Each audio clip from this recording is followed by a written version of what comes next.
Olá! Vamos terminar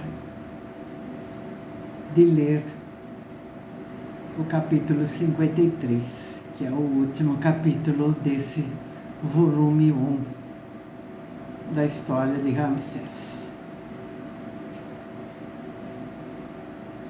Aproxime-se, Ramsés. Sete estava deitado no seu leito de madeira dourada, colocado perto da janela, pela qual penetrava o sol poente que lhe iluminava o rosto, cuja serenidade espantou o filho. A esperança renascia. Sete tinha força novamente para receber Ramsés. Os estigmas do sofrimento esbatiam-se. Não travava uma batalha contra a morte? O faraó é a imagem do Criador que se criou a ele próprio, declarou Sete. Atue para que Maat ocupe o seu justo lugar. Realize atos benéficos para os deuses, Ramsés. Seja o pastor do seu povo. Dê a vida aos seres humanos, grandes e pequenos. Mantenha-se vigilante, tanto de noite como de dia. Procure toda a ocasião para agir com utilidade. Este é o seu papel, meu pai, e haverá de cumpri-lo ainda durante muito tempo. Vi a minha morte. Está próxima. Seu rosto é o da deusa do Ocidente, jovem e sorridente. Não é uma derrota, Ramsés, mas uma viagem. Uma viagem na imensidão do universo, para a qual me preparei e para a qual você deverá preparar-se desde o primeiro dia do seu reinado. Fique, eu lhe suplico. Você nasceu para comandar, não para suplicar. Para mim, chegou a hora de viver a morte e de passar pela prova das transformações no invisível. Se a minha existência foi justa, o céu desposará o meu ser. O Egito necessita de você. Desde o tempo dos deuses, o Egito é a filha única da luz, e o filho do Egito está sentado num trono de luz. Compete-lhe suceder-me, Ramsés, continuar a minha obra e ir mais além. Você, cujo nome é Filho da Luz. Tenho tantas perguntas a lhe fazer, tantos ensinamentos a descobrir. Eu lhe preparei o primeiro encontro com o touro selvagem, porque ninguém conhece o instante em que o destino desfere os seus golpes decisivos. Você, no entanto, deverá descobrir os seus segredos, porque terá que guiar todo um povo. Não estou ainda pronto. Nunca ninguém está. Quando o seu antepassado, o primeiro Ramsés, abandonou esta terra para voar em direção ao sol, eu estava tão angustiado e perdido como você pode estar hoje. Quem deseja reinar é um insensato, ou um incapaz. Apenas a mão do Criador, Ra, se apodera de um homem para fazer dele um ser de sacrifício. Como Faraó, será o primeiro servidor do seu povo. Um servidor que nunca mais terá direito ao repouso e às alegrias serenas dos outros homens. Estará só, não desesperadamente só, como alguém que esteja perdido, mas como o capitão de um navio que deve escolher a rota, procurando compreender a verdade das forças misteriosas que o rodeiam. Ame o Egito mais do que a você mesmo, e o caminho se abrirá. O ouro do poente iluminou o rosto sereno de Sete. Do corpo do faraó emanava uma estranha claridade, como se ele próprio fosse uma fonte de luz. O seu caminho será semeado de ciladas, previu o rei, e precisará enfrentar terríveis inimigos, porque a humanidade prefere o mal à harmonia. Mas a força da vitória existirá no seu coração se souber torná-lo grande. A magia de Nefertari o protegerá, porque o seu coração é de uma grande esposa real. Seja o falcão que voa alto no céu, meu filho. Olhe o mundo e os seres com o seu olhar penetrante. A voz de Sete extinguiu-se. Os olhos ergueram-se para além do sol, para um outro universo, que só ele era capaz de ver.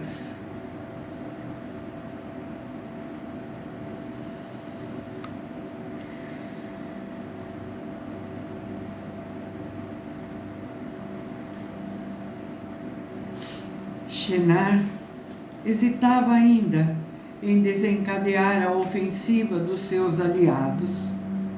Ninguém duvidava que Sete já estivesse condenado, mas era necessário esperar pelo anúncio oficial da sua morte.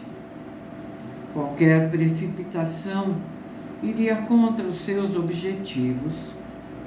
Enquanto o faraó vivesse, nenhuma rebelião seria perdoável. Depois, durante o vazio do poder supremo, que duraria 70 dias, o tempo da mumificação, Shinar não teria de enfrentar o rei, mas sim Ramsés. E Sete já não estaria ali para o impor como seu sucessor. Menelau e os gregos ferviam de impaciência. Dolente e Sari, que haviam conseguido a adesão de Izete a Bela, tinham-se assegurado da neutralidade benevolente do grande sacerdote de Amon e a amizade ativa de numerosos notáveis tebanos. Meba, o ministro dos negócios estrangeiros, tinha manobrado bem na corte em favor do reinado de Shinar. Abrir-se-ia um precipício sob os pés de Ramsés. O jovem regente de 23 anos cometera o erro de acreditar que a simples palavra do seu pai bastaria para lhe oferecer o trono. Que sorte deveria Shenar reservar-lhe, se mostrasse razoável, um posto honorífico nos oásis ou na Núbia, mas não iria ele procurar aliados, por muito miseráveis que fossem, para se revoltar contra o poder instituído? Sua impetuosidade não se adaptaria bem a um exílio definitivo. Não era necessário aniquilá-lo para sempre. A morte era a melhor solução, mas repugnava a Shenar eliminar o próprio irmão. O mais inteligente seria confiá-lo a Menelau, que o levaria para a Grécia, sob o pretexto de que o antigo regente, renunciando a tornar-se faraó, tinha vontade de viajar.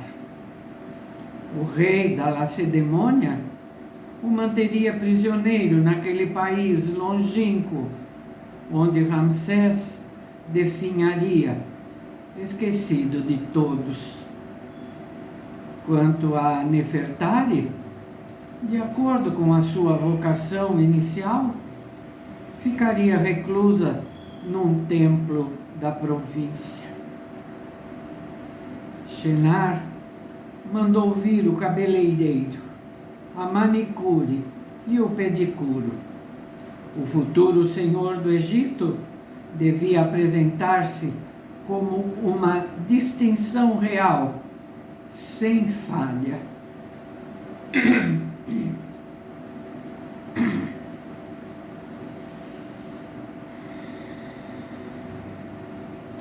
Foi a própria esposa real quem anunciou à corte o falecimento de Sete. No 15º ano do seu reinado, o faraó voltara o rosto para o além, para sua mãe celeste, que o conceberia todas as noites para fazê-lo renascer ao clarear da madrugada, como um novo sol. Seus irmãos, os deuses, o acolheriam no paraíso, onde, curado da morte, viveria de Maat. O período de luto iniciou-se de imediato. Os templos foram fechados e a atividade ritual interrompida, com exceção dos cânticos fúnebres de manhã e à noite. Durante 70 dias, os homens não se barbeariam, as mulheres soltariam os cabelos e ninguém consumiria carne ou vinho. Os gabinetes dos escribas permaneceriam vazios e a administração estaria inativa. Com o faraó morto e o trono vazio, o Egito entrava no desconhecido. Cada um receava este período de todos os perigos, durante o qual Maat podia afastar-se para sempre. Apesar da presença da rainha e do regente, o poder supremo estava vago.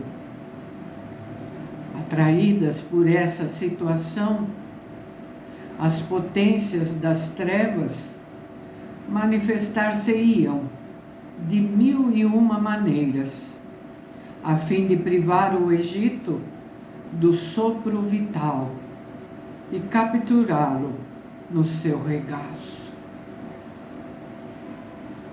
O exército foi posto em estado de alerta nas fronteiras. A notícia da morte de Sete espalhar-se-ia rapidamente no estrangeiro e provocaria cobiças.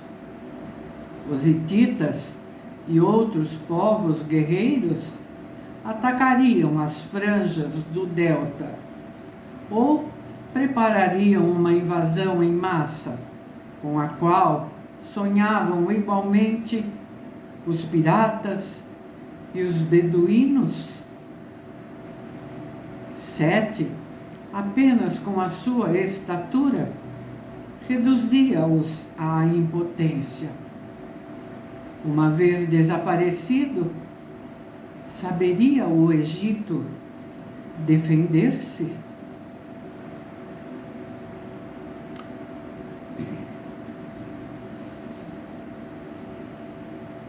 No próprio dia da morte, o cadáver de Sete foi transportado para a sala de purificação, na margem oeste do Nilo. A grande esposa real presidiu o tribunal, reunido para julgar o rei morto.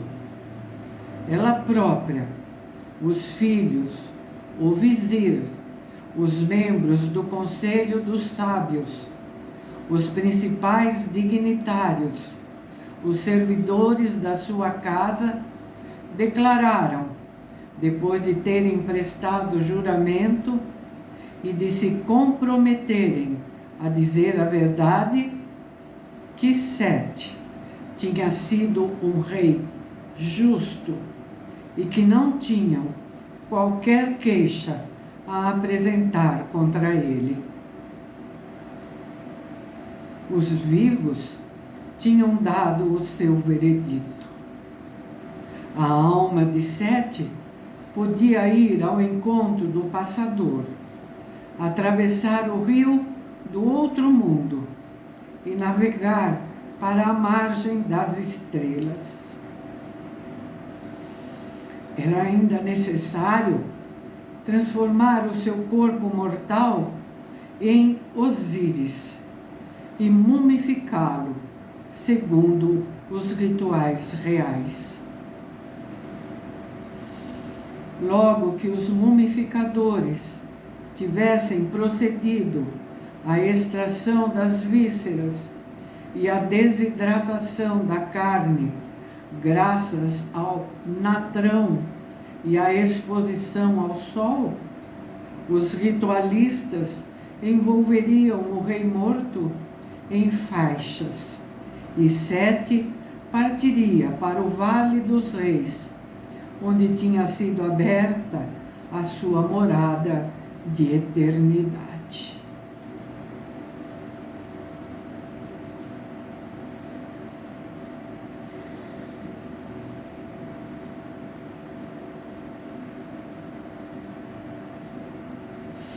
Ameni, Setal e Moisés estavam inquietos. Ramsés fechava-se no silêncio. Depois de ter agradecido aos amigos a sua presença, isolara-se nos seus aposentos.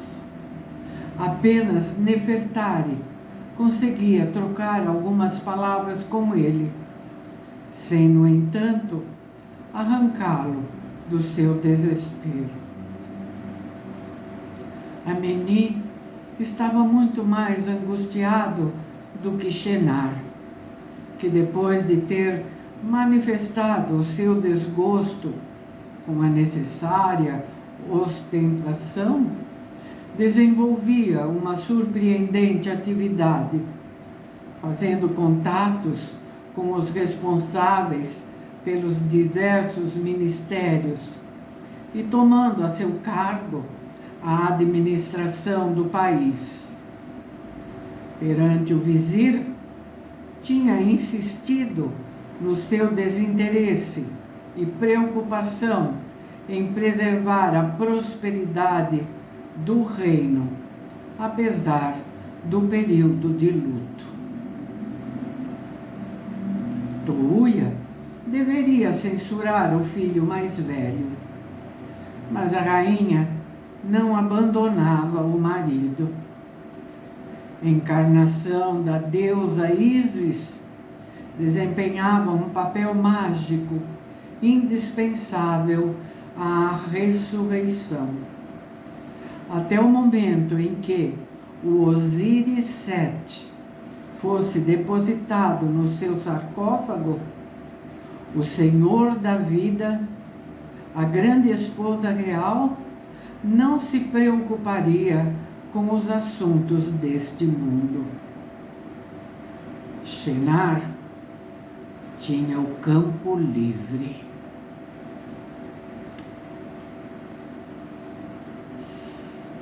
O leão e o cão amarelo dourado permaneciam junto do dono, como se tentassem atenuar o seu sofrimento. Com Sete, o futuro era risonho. Bastava ouvir os seus conselhos, obedecer-lhe e seguir o seu exemplo. Sob as suas ordens, teria sido tão simples e tão agradável reinar. Nem por um instante Ramsés imaginara que ficaria só, sem aquele pai, cujo olhar dissipava as trevas. 15 anos de reinado. Como tinham sido breves, demasiado breves. Abido, Karnak, Mênfis, Heliópolis, Gorná, outros tantos templos que cantariam para sempre a glória desse construtor, digno dos faraós do antigo império. Mas ele já não estava ali, e os 23 anos de Ramsés pareciam-lhe simultaneamente demasiado curtos para reinar e demasiado pesados para suportar. Mereceria ele realmente esse nome esmagador de filho da luz?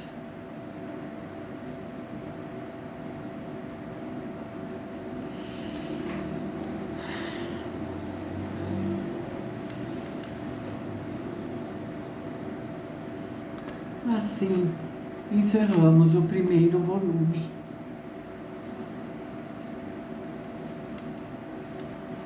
No próximo vídeo, eu vou iniciar então a leitura do segundo volume dessa série de 5, que se chama Ramsés, o Templo de Milhões de Anos. É o subtítulo.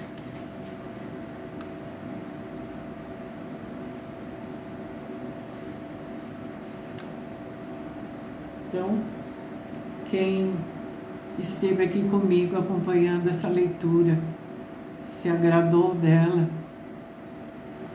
volte para acompanhar também o volume 2. Eu espero contar com vocês aqui comigo. Tá bem? Muito obrigada.